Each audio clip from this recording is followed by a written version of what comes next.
अस्सलाम वालेकुम गाइस। तो अब हम जनरल फार्माकोलॉजी की गाइडलाइन स्टार्ट करने लगे हैं। अच्छा, वैसे तो ना मोस्टली लोग आप लोगों को कहेंगे कि लिपिन कॉर्ड से कर लो, उसके 2 चैप्टर पहले और ये वो वगैरह वगैरह। बट मेरा मशवरा यही है कि जब तक आप अगर 2 किताबें ही पूरी तरीके से कर लो ना, कैप्लान और कैटजन, तो आपको ज़रूरत नहीं पड़ती फिर लिपिन की भी।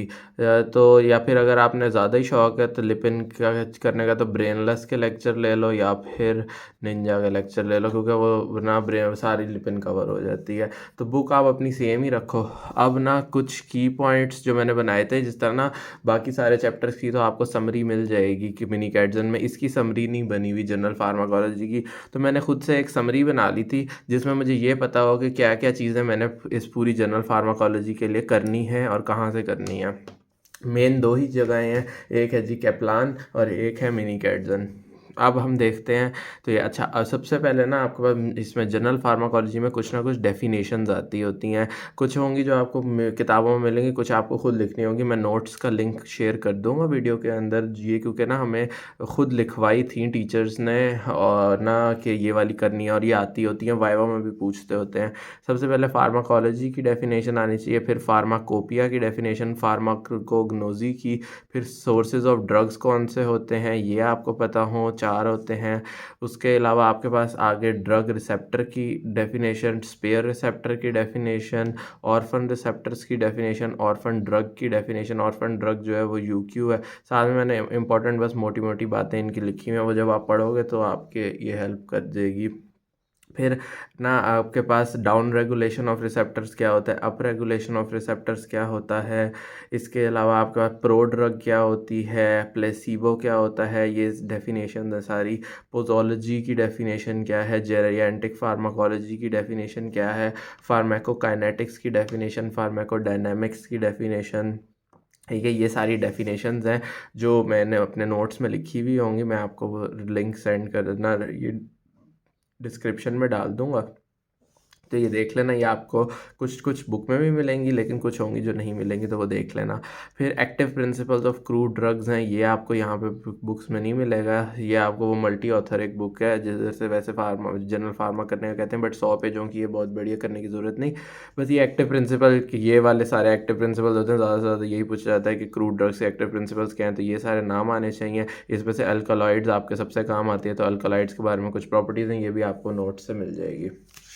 आगे अगर हम बढ़ें तो आपके पास ना, अब आपको नेचर ऑफ ड्रग्स के बारे में पता होना चाहिए। ये यहाँ ये सारा कैटजन में लिखा हुआ है, ये कि नेचर ऑफ ड्रग्स किस तरह की होती है, उसका साइज, मॉलिक्यूलर वेट, ये। और इसके अलावा आपके पास कुछ डेफिनेशंस होंगी, जैसा म्यूटाजेनिक, कार्सिनोजेनिक, टेराटोजेनिक, इसमें एमीज टेस्ट वगैरह का पता होगा। और आपके पास single blind study, double blind study वगैरह, ये वाइवा में बहुत पूछते हैं। फिर रिसेप्टर साइट्स, ये यूक्यू है। इनर्ट बाइड, रिसेप्टर साइट और इनर्ट बाइंडिंग साइट्स का डिफरेंस पूछते हैं, ये भी यूके। ये मैं अभी कैटजन से बताऊंगा कि कहाँ कहाँ से करना है, बल्कि मैं साथ साथ ही आपको ना, अब यहाँ तक का मैंने कैटजन से कहा है ना, तो मैं बताता जाता हूँ। ये देखते हैं। अब ये देखो, सबसे पहले फार्माकोलॉजी, फिर फार्माकोपिया, फार्माकोग्नोजी, फिर ये सोर्सेज ऑफ ड्रग्स, फिर हमारे पास ये drug receptor, spare receptor, orphan receptor, फिर ना ये अब डाउन रेगुलेशन और up regulation, prodrug, placebo, posology, geriatric pharmacology, फिर फार्माकोपिया की डेफिनेशन है, फिर ये फार्माकोकाइनेटिक्स, डायनामिक्स का डिफरेंस, एक्टिव प्रिंसिपल्स, और उसके अलावा अल्कलाइड्स। ठीक है, ये सब था। इसके अलावा आपके पास ना यहाँ से इस पेज के ऊपर बस वही फार्माकोलॉजी, काइनेटिक्स, डायनामिक्स के करने की ज़रूरत नहीं है। फिर आगे बढ़े हम, तो ये वो नेचर ऑफ ड्रग्स, इसमें आपको बस ये साइज और मॉलिक्यूलर वेट एमसीक्यू के लिए रीड करना है, और ये बॉन्ड्स वगैरह रीड करने हैं। इस तरह नहीं, फार्माकोडायनामिक्स यहाँ से भी करने की ज़रूरत नहीं है, इसका अलग से पूरा चैप्टर होगा। ये रिसेप्टर और इनर्ट बाइंडिंग साइज का वैसे जो डिफरेंस आपको एआरसी के सप्लीमेंट्स में भी मिल जाएगा, लेकिन ना यहाँ पे भी करके दिया हुआ है। तो यूक्यू है, तो इसको अच्छे से कर लेना, ठीक है, ये चीज़ को। फिर आगे बढ़े हम, तो हमारे पास ना यहाँ पे कुछ डेफिनेशंस हैं, mutagenic, carcinogenic, teratogenic, single blind study, double blind study, उसके अलावा IND, NO, ये सारे आगे बातें आती होती हैं, इतनी इंपॉर्टेंट नहीं है। पॉजिटिव कंट्रोल, ये वाइवा में मेरे से पूछा गया था, तो ये चीज़ भी आ जाती है। अब हम ना फार्माकोकाइनेटिक्स स्टार्ट कर रहे हैं। अच्छा, अब ना वो यहाँ कैटजन में बस यही इसका ड्रॉबैक है कि इसने ना फार्माकोकाइनेटिक्स डायनामिक्स आगे पीछे बार बार करके लिखा हुआ है, तो मैं ये जो सीक्वेंस में बताऊंगा ना इसमें करोगे तो सही रहेगा। तो ये फार्माकोकाइनेटिक्स को सबसे पहले हमने कैप्लान और एआरसी से मिला के, इसके ना एआरसी के सप्लीमेंट्स जनरल फार्मा के आपने लाजमी साथ रखने हैं, क्योंकि बहुत सारी चीज़ें हैं जो कि वहाँ से अच्छा आसानी से कवर हो जाती हैं। तो सबसे पहले आपके पास ना फार्माकोकाइनेटिक्स जो है ना, तो यहाँ पे इसमें आपने 4 चीज़ें पढ़नी होती हैं आदमी से: एब्जॉर्प्शन, डिस्ट्रीब्यूशन, फिर मेटाबॉलिज्म और एक्सक्रीशन। तो सबसे पहले इन चारों की डेफिनेशन आनी होगी, फिर roots of administration with example. इसका कैटजन में एक टेबल बना हुआ है, लेकिन इसके अलावा ना एआरसी के अंदर जो है ना इसका पूरा का पूरा लिपिनकॉर्ड से उसने शॉर्ट लिस्ट करके लिखा हुआ है, वो भी करना है आपने। ये उसके अंदर से कुछ एमसीक्यू पॉइंट्स जो है ना वो ये मैंने लिख लिए थे कि एमसीक्यूज ये वाले आ जाते होते हैं। फिर आगे आप देखोगे कैप्लान के अंदर आपको ना ये परमिएशन का कॉन्सेप्ट मिलेगा, आयोनाइजेशन का यूक्यू है कॉन्सेप्ट, और बहुत इम्पोर्टेंट पहला इंपॉर्टेंट कॉन्सेप्ट जो आपको फार्माकोलॉजी में आना चाहिए वो ये, और ये पूरी बुक में बहुत काम आता है, ठीक है। तो ये बड़ा इंपॉर्टेंट है, ये ना ये सारा का सारा ना आयोनाइजेशन का मैंने शॉर्ट लिस्ट ही किया हुआ है, और पास्ट पेपर में बहुत दफ़ा पूछा जाता है, ठीक है। ये ना समझ आए तो बता देना, मैं समझा दूंगा। फिर आपके पास ना बायो इक्विवेलेंस और थेराप्यूटिक इक्विवेलेंस, बल्कि आयोनाइजेशन के बाद अब हमने आदमी देखना था ना, तो सबसे पहले एब्जॉर्प्शन, उसके ऊपर जो फैक्टर्स अफेक्ट करते हैं ना वो ये आपको एआरसी में सबसे अच्छे मिलेंगे। अभी मैं दिखाता भी हूँ। तो ये एआरसी में आपको factors, local factors, pharmacological factors, ये फैक्टर्स आने चाहिए। फिर bio availability most most most important, इसकी आपको क्या कहते हैं ये ग्राफ आना चाहिए। इसके अलावा आपको डेफिनेशन आनी चाहिए, फैक्टर्स अफेक्टिंग आना चाहिए, निमोनिक मैंने बनाया हुआ है फिशन का, ठीक है। और फिर वो आगे नेचर में भी आपका पीपीएससी जिसका एग्ज़ाम देते होते हैं वो ये है। इसके अलावा ना ये ऊपर भी लोकल उसका मैंने एसीपी बर्लिन ना, जिसने मनी हाइट्स देखा होगा बर्लिन का पता होगा तो एसीपी बर्लिन या बर्लिन अब नया भी सीज़न आ रहा है, खैर वो SCID स्किड होती है, एक डिजीज़ होती है ये सीवियर कंबाइंड इम्यूनो डेफिशिएंसी। तो उससे मैंने ये फार्माकोलॉजिकल फैक्टर्स याद रखे थे। इस तरह के निमोनिक्स बना के आपको चीज़ें याद रहती हैं। इसका जो फर्स्ट पास इफेक्ट है ना पहला, ये अलग से भी यूनिवर्सिटी क्वेश्चन है, इसकी साइट्स क्या क्या हैं वो यूक्यू आया हुआ है, फर्स्ट पास इफेक्ट की साइट्स। फिर इसका फर्स्ट पास इफेक्ट उन ड्रग्स के नाम बताएं जो कि आपके पास फर्स्ट पास इफेक्ट जिनका बहुत ज़्यादा है, ये भी यूक्यू है, ठीक है। तो ये इसके अंदर से यहाँ पे ना निमोनिक जो था वो PLMN था, PMLN होता है, यानी पाकिस्तान मुस्लिम लीग नून, ठीक है। तो ये आपके पास ना पाकिस्तान मुस्लिम लीग नून से ये, और बाकी शराब पीती है तो एथेनॉल। तो बस ये पूरा का पूरा एक निमोनिक बना के ये ड्रग्स के नाम याद रखने होंगे। ये भी मैं ना वो PDF बना के ना लिंक डाल दूंगा। फिर आपके पास जब ये फर्स्ट पास अफेक्ट भी आपके पास हो गया, तो यहाँ तक आपका एब्जॉर्प्शन कंप्लीट हो गया आदमी में से।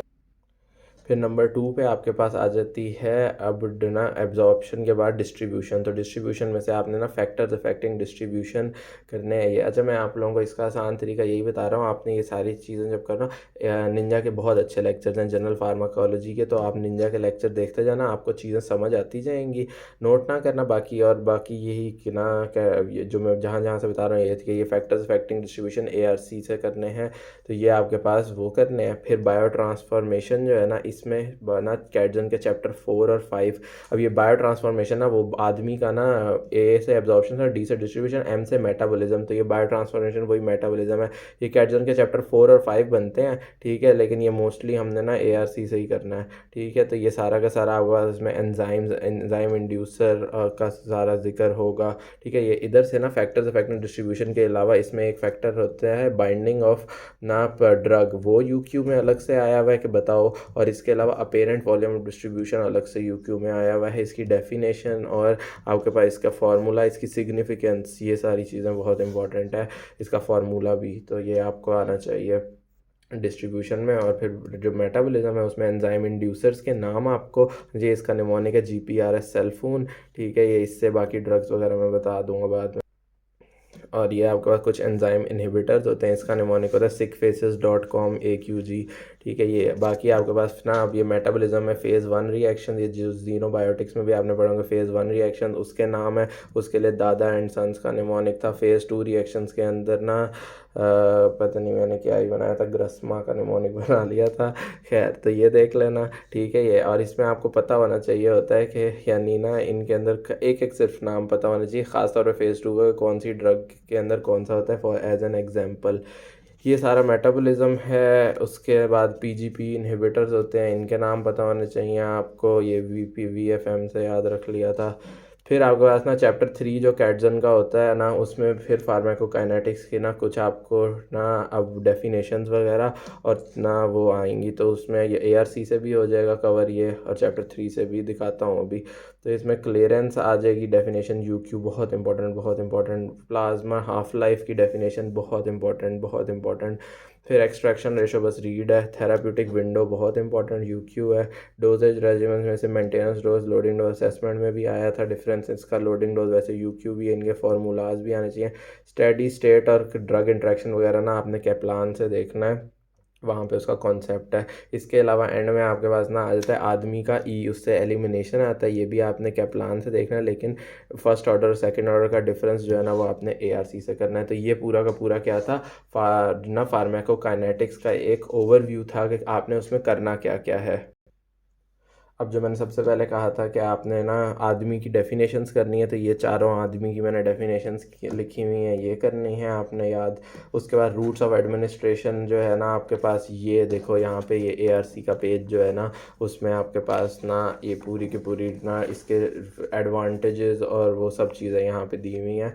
तो ये आपको ना अब इसमें से ना आपको नाम याद रखने हैं सारे रूट्स के, और उनकी एग्जाम्पल्स याद रखनी है।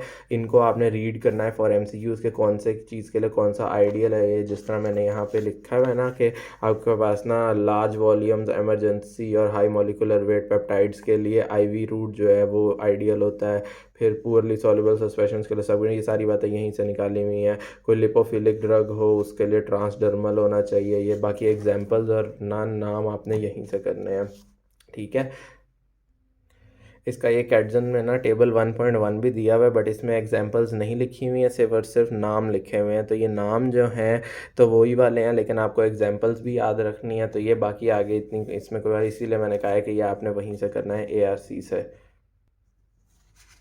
फिर नेक्स्ट बढ़े हम, तो हमारे पास आगे ये परमिएशन का कॉन्सेप्ट आ जाता है। बस ये आसान सा है, लेकिन आयोनाइजेशन को बहुत अच्छे से समझ लेना है, ये बड़ा इंपॉर्टेंट सा है आपके पास। और ये देखो यू क्यूज़ भी इससे आए हुए हैं, मैंने यू क्यूज़ इसके लिखे हुए हैं, ठीक है। तो ये आपको आयोनाइजेशन का कॉन्सेप्ट भी आना चाहिए। पता हो वीक एसिड्स कौन से होते हैं, क्योंकि एस्पिरिन अक्सर वीक एसिड का नहीं बताते, वो एस्पिरिन बोल देते हैं। लूप डायूरेटिक, थायराइड डायूरेटिक्स, तो आपको पता हो कि यहाँ पे वीक एसिड का जिक्र है, या वीक बेसिस में से ये लोकल एनेस्थेटिक्स, एम्फेटामीन्स, पीसीपीज, इनका आ जाता है ये। इसके अलावा आपको ना यहाँ से ये चीज़ भी आनी चाहिए कि आपके पास यूरिन को एसिडिफाई कौन सी ड्रग्स करती हैं, नाम आने चाहिए। NH4Cl सबसे इंपॉर्टेंट है। एल्कलाइन आइस के लिए NaHCO3 सबसे इंपॉर्टेंट है, ठीक है। ये भी यूक्यू में आई हुई हैं चीज़ें। इसके अलावा आपको ना ये भी कॉन्सेप्ट है एक, ये लाजमी देख लेना। बाकी ये सारा रीड है, सिर्फ रीड फॉर कॉन्सेप्ट ओनली। फिर आगे हमारे पास मैंने बताया था कि आपके पास ना अब आयोनाइजेशन के बाद सबसे इंपॉर्टेंट चीज़ थी फैक्टर्स अफेक्टिंग एब्जॉर्प्शन। तो ये एआरसी के अंदर से ये फैक्टर्स अफेक्टिंग एब्जॉर्प्शन दिए हुए हैं, ठीक है। तो इनको यहीं से करना है एआरसी से। उसके बाद बाकी ये एब्जॉर्प्शन वगैरह को बस यहाँ से रीड कर लेना है। बाकी ना बायो अवेलेबिलिटी आ जाती है, तो इसकी आपने क्या करनी है, डेफिनेशन करनी है। इसकी डेफिनेशन ये मैंने एआरसी से ही ऊपर करके लिखी हुई है ये, लेकिन इसके ना आपको आगे फैक्टर्स अफेक्टिंग यूक्यू में बहुत पूछे जाते हैं, और ये डायग्राम भी आपको बनानी आनी चाहिए होती है। तो इसके अंदर ना हमारे पास ये एआरसी के अंदर ना फैक्टर्स अफेक्टिंग ना दिए हुए हैं, ये उन्होंने वही कैटजन से लिखे हैं। तो बस फैक्टर्स अफेक्टिंग आपने ये करना है, ये यूक्यू है, ठीक है। बहुत अच्छे से दिया हुआ है, इसी तरह करना है। इसके अलावा फर्स्ट पास मेटाबॉलिज्म, इसमें से यूक्यू था मैंने बताया था, और उसके साइट्स वगैरह ये, तो ये आपने करना है। बाकी फर्स्ट पास मेटाबॉलिज्म का कॉन्सेप्ट आपको यहाँ से आएगा। ये डायग्राम भी बहुत इंपॉर्टेंट है। और ये मैंने वो ड्रग्स लिखी हुई हैं जो कि आपके पास, ये PMLN शराब पीती है, तो उससे ये सारी की सारी ना ड्रग्स आ जाती हैं, ठीक है, जो जिनके अंदर फर्स्ट पास मेटाबॉलिज्म बहुत ज़्यादा होता है। इंपॉर्टेंट यूक्यू है। साइट्स वगैरह भी मैंने बताए थे, ये भी यूक्यू है।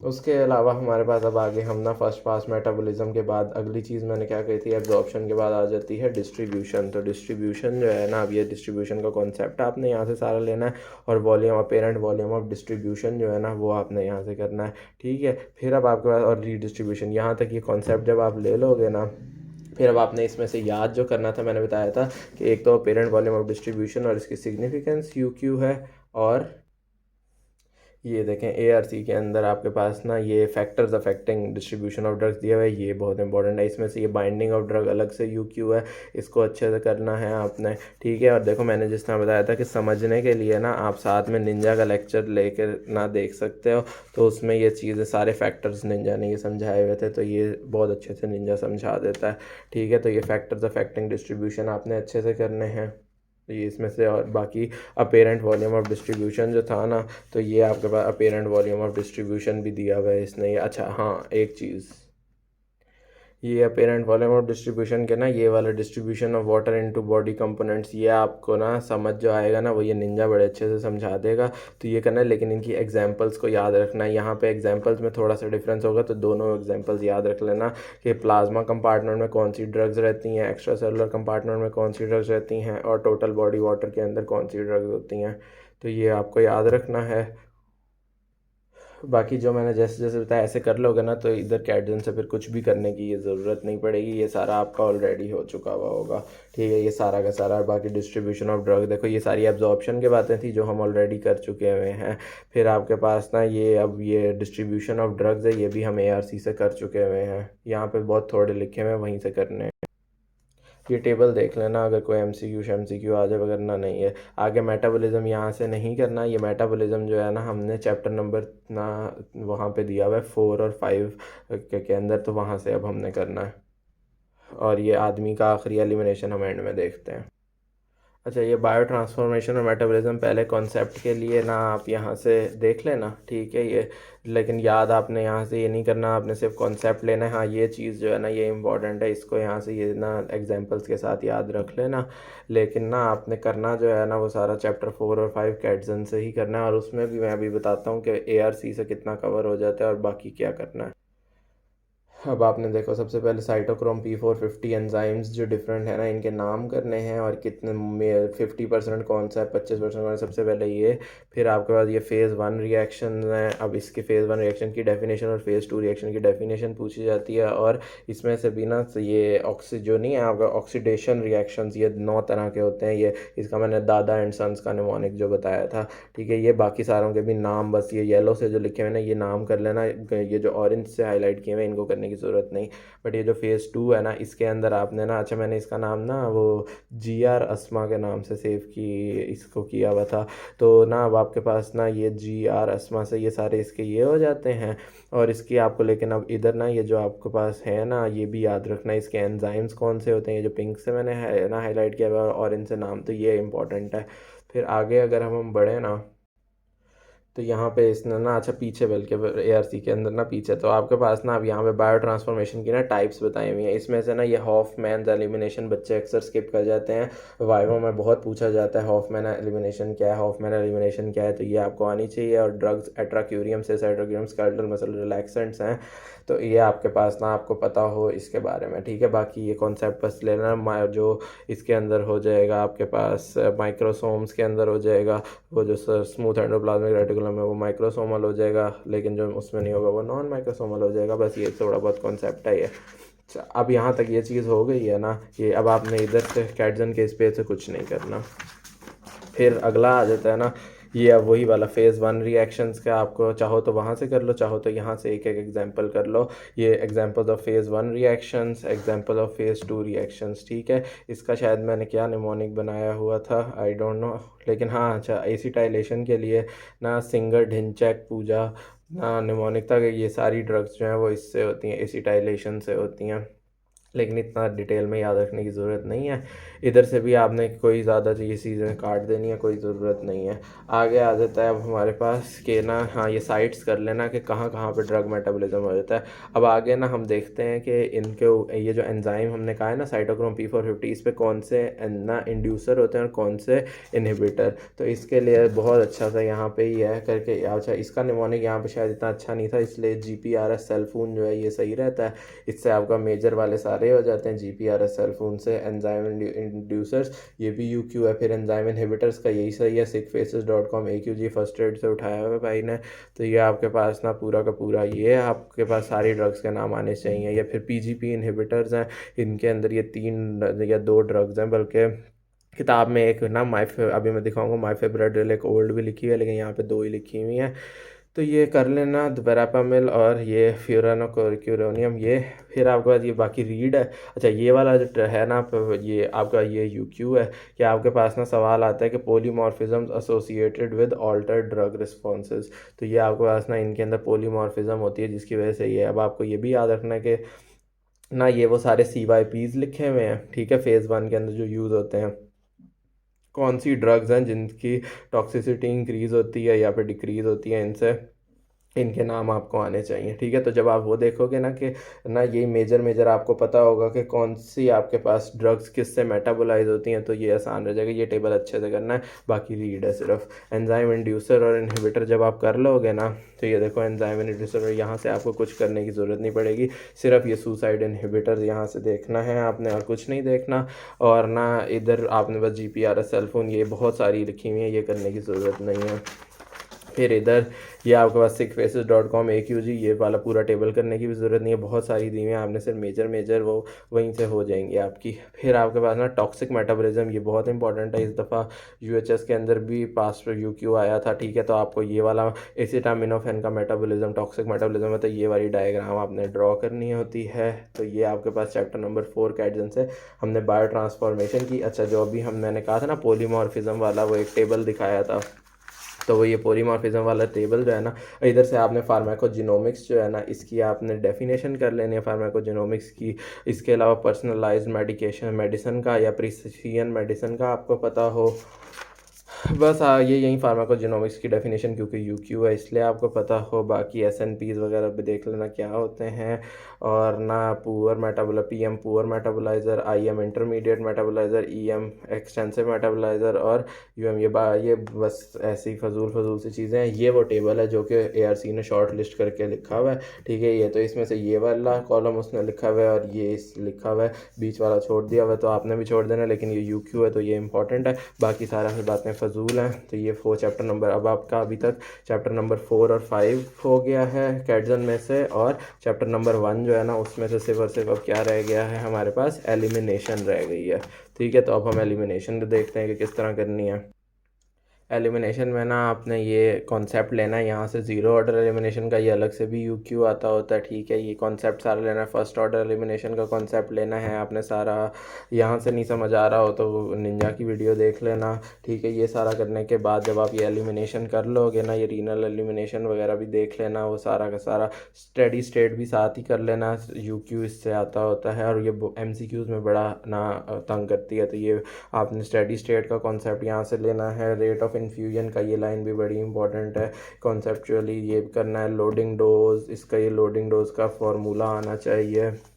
फिर ये आपके पास ना आपके पास ये सारे फार्मूलाज दिए हुए हैं, ये आपने सारे के सारे फार्मूलाज करने हैं, ठीक है। तो ये आपके पास सारा का सारा जो था ये एलिमिनेशन का क्या प्लान से आपने करना है। और फिर आप जब कैडजन पे आओगे ना तो यहाँ से आपको कुछ करने की ज़रूरत नहीं है, आपने सिर्फ और सिर्फ ARC का ना ये वाला आपने करना है टेबल, ठीक है। फर्स्ट ज़ीरो ऑर्डर एलिमिनेशन और फर्स्ट ये UQ हमारा असेसमेंट में भी आया था इनका डिफरेंस, और वैसे अलग से भी ज़ीरो ऑर्डर आता होता है ये, तो ये आपने ये और इसका निमोनिक P का